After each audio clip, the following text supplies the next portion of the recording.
Africans trying to go to America to work and then send money back. A lot of times what you don't understand what that is, since the cost of living is so high, you will be struggling to even survive there and sometimes not even be able to send money back to your family.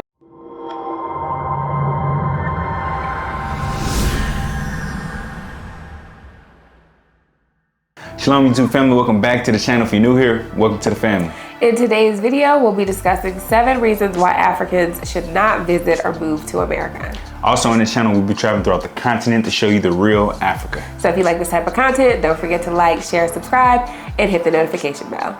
The first thing we're gonna discuss is how dangerous it is. So if you guys watch any of the news from America, you know that there are shootings all the time. This has been going on for years now, actually, but there are shootings in malls and movie theaters and concerts. You know, they've been having a lot of school shootings, elementary schools, high schools, and it's to the point of like arming teachers and things like that, which is really, really ridiculous. So for people wanting to come to America to like raise a family, you may or may not want to do that. Actually, after we left, there was a shooting at a mall that we used to go to quite a bit, and it just showed that anything can happen at any point.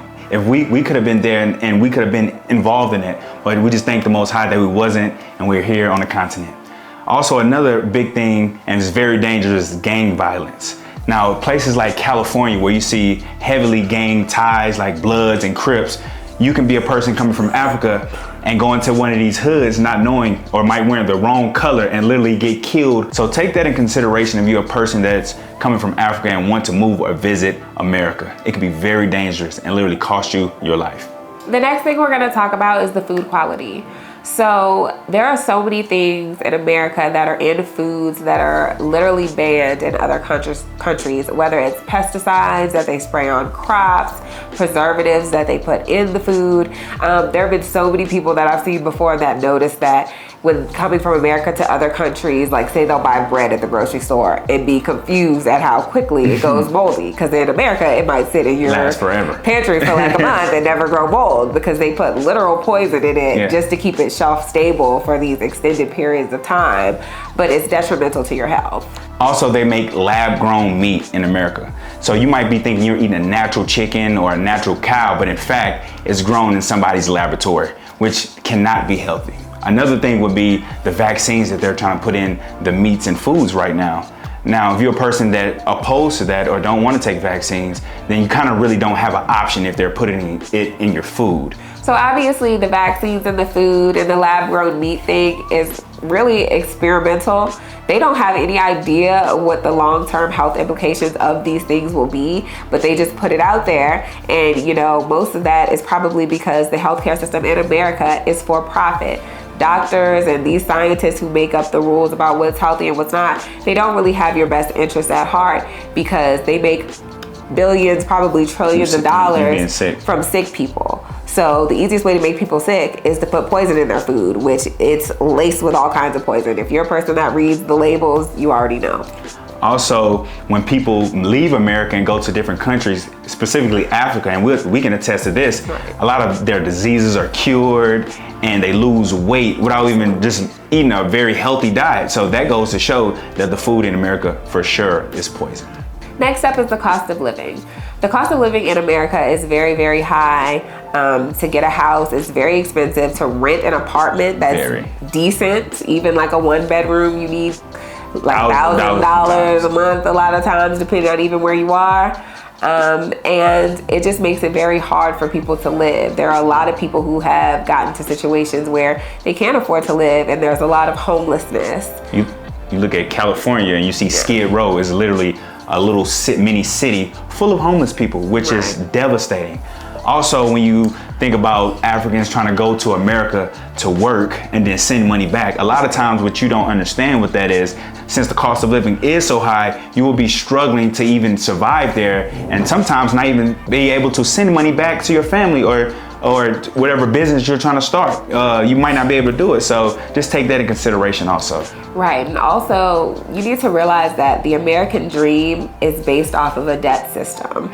And I think that's why a lot of people end up homeless as well. you have all of these things that you can't really afford and you're paying on them monthly. But if anything happens with your job, or you get sick and have to pay a medical bill, or anything happens, one little problem can cause you to not be able to afford any of the stuff you have anymore. And then you'll just be stuck out there.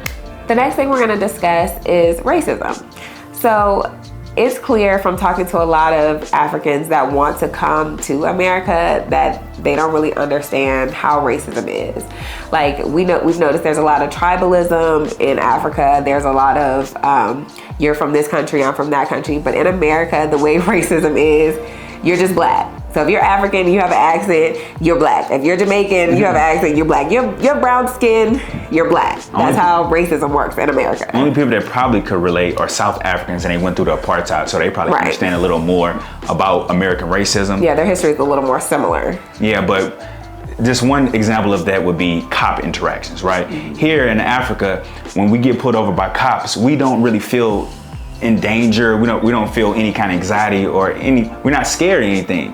The biggest thing that might come up is a bribery or something. You might have to pay a cop to leave. That's it. In America, it could become very deadly. I know y'all probably seen people getting shot down by the police on videos and in the news. And it happens. It really does. And they don't care if you're from which African country you're from. They look at you like a nigga or a black person, like you're the same as the people like us that's been there the whole time. So just take that in consideration. They have really weaponized our brown skin and made it as if we're so scary, that they're so nervous that the first thing they do is shoot.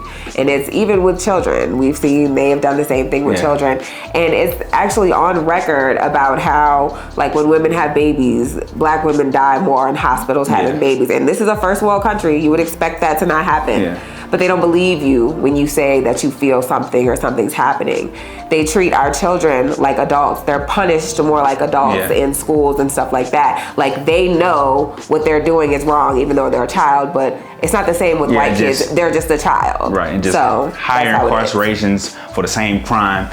And the thing is, we're not saying that everybody's like that, all the white people are like that in this country, because that's for sure not the case.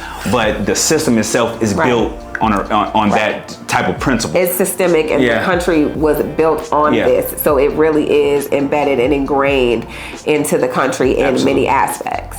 The next thing we're going to discuss is the fact that America seems to be falling. The morals and values in America have long since gone out the window. People are basically living, just doing whatever they want. The government's making it legal to do all kinds of things that are terrible, and they're really indoctrinating your children with it. So, you can take that how you want it. Also, the dollar is definitely collapsing at this time. We all know that for years the dollar hasn't been backed up by anything. It's literally just a piece of paper. It's a good fire starter. You need a stack to prop up a wobbly chair. You can stick it up under there, but it's not really good for anything. And the only thing that has been holding it up is the fact that oil had to be purchased with the US dollar. And right now, there are many countries fighting against that, trying to change that. So once that is gone, it really won't have a leg to stand on. Yeah, we see countries like, we're in Kenya right now, and we heard the president talk about the get away from the dollar. We see nations like, or we see the BRICS that's already trying to move away from the dollar and trade in their own currencies. Right. So we know that eventually the dollar will fall. Saudi Arabia is already having talks with other nations and using their currency for oil. So what do you think that means? America can't bully people forever into taking the dollar. Right. So eventually it's going to fall, and possibly is going to lead us to our next topic, which is war. Now let's get into war. We see tensions are high in the world, and we see that Russia and Ukraine have already been through so much in the past 2 years. And NATO will soon be in direct conflict, if not already, with Russia. And for so long, the war has not been on American soil, but with new technology and nukes being able to go thousands of miles, it's eventually going to happen there, and it's going to touch American soil. And you don't want to be there if bombs and stuff start flying. Also, we see that America is in conflict with China also. Everybody. Iran, North Korea, but specifically China, because it's a world power and is on the same level as America over Taiwan. And people have been saying, military has officials been saying that in the year 2025, they're going to be in direct conflict. They're not saying this for no reason. They're getting people prepared for what's to come. You can't just expect to bully everyone and have everyone have these negative feelings about you and you just forever be on top. That's not how things work. People are going to be mad, and now there's been so many things brewing. All of these different countries have nukes and all of this stuff, and everybody's saying, okay, well, we're sick of you, and you're still acting like, I don't care what you gonna do. Somebody's gonna do something. Last and certainly not least, this is definitely the most important thing we're gonna talk about, and it is spiritual wickedness. Yes. For years now, really since the conception, the whole thought of America ever began, they have started being against God, okay? They murdered everybody, all the Native Americans, stole all of our ancestors, raped, beat, pillaged, plundered. That is the history of America. And even now, everything that is in God's word that he says is wrong, they say it's right. They are making it legal to do, and they are running with it. So, you know, obviously you have to think about the repercussions and what the Most High is going to do, because there are definite consequences. Yes, judgment will come on that nation. You can't go to all of these different countries and steal their resources like they do in Africa, steal all the minerals and natural resources, create tribalism, have the people going against each other, and not only here, but just everywhere around the world for years, and not expect the Most High to judge you. He's a just Elohim, and he will judge for your actions and your deeds. So just be mindful of those things when thinking about wanting to move or visit America, because you can be a part of that and you can be affected by it for sure. So we just wanted to give you guys a little food for thought. You know, we've met so many people that like their bucket list top line item is to come to America because they feel like it's so great. So we just wanted to give you guys a little bit of the real and let you know what it really is. And with that being said, families, we want to thank you for watching this all the way through, and we say we love you. And as always, shalom. Shalom.